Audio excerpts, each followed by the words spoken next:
इसको किस श्रेणी में रखा गया है? जो ऐसा करते हैं, सुख आता है तो हंसने लगते, दुख आता तो रोने लगते हैं, इनको मूर्ख माना है हमारा। क्योंकि सुख आया है तो चला जाएगा, तो हंसने की क्या बात है, और दुख आया है तो वो भी जाएगा, तो रोने की क्या बात है। दोनों ही मेहमान हैं, सुख भी मेहमान और दुख भी मेहमान है। और मेहमान किसी के घर में परमानेंट नहीं रहते हैं, घंटे 2 घंटे के लिए आए, दिन 2 दिन के लिए आए, चले जाते हैं। ऐसे ही सुख और दुख के जोड़ा है मेहमान, ये भी कुछ समय के लिए आते हैं। फिर इनमें से एक कोई चीज परमानेंट किसी के पास नहीं रहती है, ये दोनों आते जाते रहते हैं। पर जब हम अपने आप को अभिमान से युक्त कर लेते हैं तो ये सुख दुख का एहसास हमको ही होता है, और जब हम भगवान से युक्त कर लेते हैं तो ये सुख दुख का एहसास फिर हमको नहीं होता, हम इसके दृष्टा हो जाते हैं। जिसकी ऐसी स्थिति है, जो सुख और दुख को अपने साथ होता हुआ देखता है, वो कमजोर बुद्धि का आदमी है, उसकी मानसिकता कमजोर है। और जो सुख और दुख को प्रकृति ही क्रियमाणानी गुणई कर्माणी सौरभशाह अहंकार विमूढ़ आत्मा करता हमी ही मन्यते, जिसकी बुद्धि जाग गई है सत्संग करते करते, उठ जाग मुसाफिर भोर भई, अब रैन कहाँ जो सोबत है, जो सोबत है सो खोबत है, जो जागत है सो पावत है। सत्संग करते करते उत्तिष्ठ जागृय प्राप्य बरा निबोधय, वेद कहता है सत्संग करते करते जिसकी बुद्धि जाग गई है वो आदमी सम स्थिति में रहता है। सुख भी गेस्ट है, दुख भी गेस्ट है, रहने नहीं आया है, समझाने आया। कोई मेहमान घर में रहने नहीं आते, पर कुछ ना कुछ सिखा करके जाते हैं, कुछ ना कुछ पाप या पुण्य तुमको दे करके जाते हैं। घर में आए हुए मेहमान को अगर आपने भगवान को भोग लगाया हुआ प्रसाद पवाया है, उसके सामने बैठ करके आपने 2-4 भगवान की बातें करी हैं या गीत गाए हैं, तो घर में आए हुए मेहमान को की सेवा करके आपने पुण्य कमा लिया है।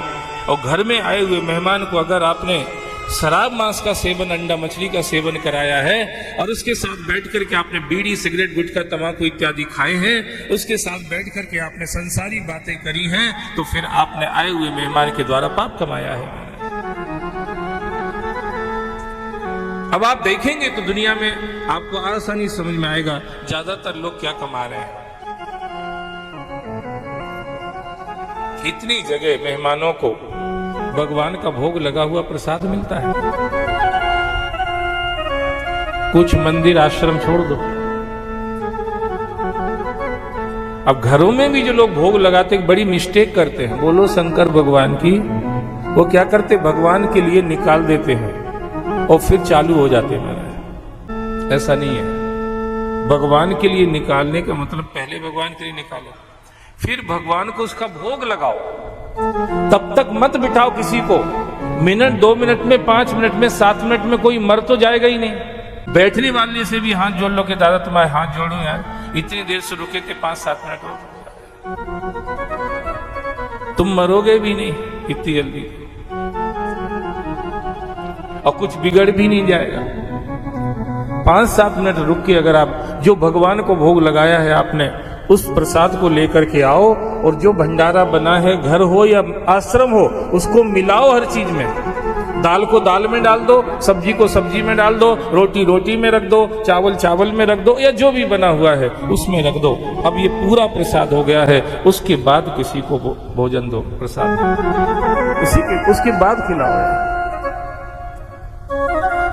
ऐसा नहीं है कि भगवान के लिए निकाल दिया, नहीं अपन चालू हो जाए। वो प्रसाद बना कहाँ है? प्रसाद तो तब बनता है जब भोग लग के वो उसमें मिला दिया जाता है, तब बनता है। पर हमारी बुद्धि का इतना दीवाला निकला हुआ है कि हम भगवान के प्रसाद के लिए भी हमें कोई इंपॉर्टेंस नहीं है उसका। अरे तुम तो हमको दो यार, वो तुम्हारे तुम लगाओ, तुम जानो, ये तुम्हारी लीला, तुम्हारे नाटक तुम जानो, हमको दो।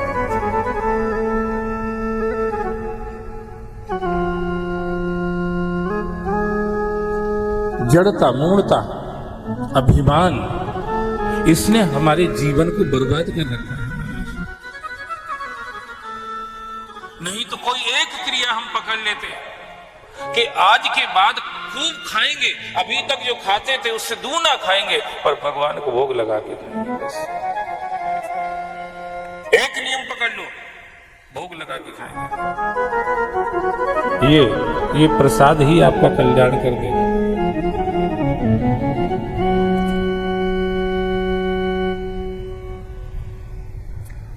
ठीक है, संसार में रह रहे हैं, अपनी ड्यूटीज को करेंगे, पर सुबह उठ के पहले स्नान करके भगवान को प्रणाम करेंगे।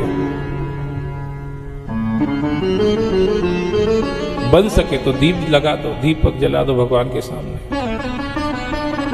दीप जलाओगे तो परमात्मा प्रसन्न होता है। तुम बाहर दीप जलाते हो, वो तुम्हारे अंदर ज्ञान का दीप जला सकता है। थोड़ा बन सके तो धूप भगवान को दिखाइए, और अगर आप भगवान को धूप दिखाते हैं तो उससे भगवान आपके घर में लक्ष्मी बढ़ाते हैं, भोग बढ़ाते हैं, पैसा बढ़ाते हैं। अगर आप भगवान को गंध लगाते हैं, गंध अर्पण करते हैं, सुगंधित द्रव्य अर्पण करते हैं भगवान को, तो उससे आपका पुण्य बनता है। अगर आप भगवान को भोग लगाते हैं प्रसाद का, तो भगवान आपके घर में कभी प्रसाद की कमी नहीं आने देते हैं।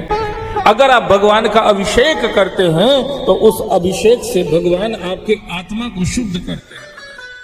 आत्मा शुद्धि होती है अभिषेक करने से। कई लोग कहते हैं शंकर जी पे इतना दूध चढ़ाने से तो किसी गरीब को पिला देते, तो गरीब को भी पिलाओ ना भैया, कौन मना कर। तो गरीब को पिलाने का मतलब ये थोड़े ही कि दूसरे सब काम बंद कर दो, आप दूध बढ़ाओ ना। जो लोग ये कहते हैं ना गरीब को, ये सब कुत्ता पालने वाले लोग हैं।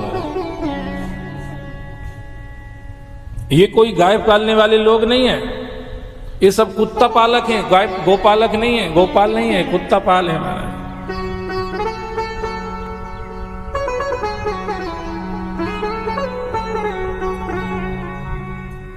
सब कुछ जिस परमात्मा का है उसी के लिए लोगों के दिमाग में ऐसी बात, गाय का दूध भगवान को क्यों चढ़ा दिया? तो तुम बताओ, गाय में तुमने दूध बनाया कि भगवान ने बनाया भैया?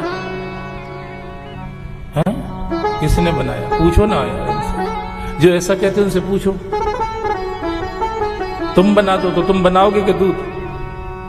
तुम बना सकते, निरमा पाउडर मिलाओगे, कहीं कुछ करोगे फालतू में, किसी के हाथ और काट दोगे, मानो क्या बनेगा तुमसे? कुछ तो बनता नहीं। दूध कहां से बना लोगे? मुंह भले ही बना लो, तुम दूध नहीं बना पाओगे महाराज। मुंह बनाते रहो दिन भर, बस दूध कहां से बनाओगे?